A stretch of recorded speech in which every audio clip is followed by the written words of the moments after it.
నిదానంగా పనిచేయండి. అద్భుతమైన జ్ఞానానికి ఒకసారి గట్టిగా తీసుకున్నాం.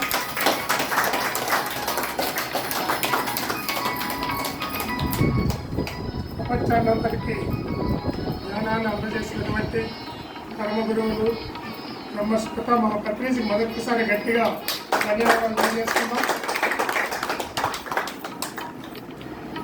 విజయలక్ష్మి మేడం గారు మరి అద్భుతంగా 21 రోజులు తుఫాన్లో కూడా కంటిన్యూగా గ్యాప్ రాకుండా మరి ఎంతమంది వచ్చినా కూడా నిర్ణయిస్తూనే ఉన్నారు. ఇక్కడ ఉద్దేశం ఏంటంటే ఒకళ్ళున్నా ఇద్దరున్నా ముగ్గురున్నా ఎంతమంది ఉన్నా కూడా ఎలాంటి ఒడిదొడుకులు వాతావరణంలో ప్రకృతులు ఎలాంటి సంభవించినా కూడా జరపాలనేది ఇక్కడ ఉద్దేశం.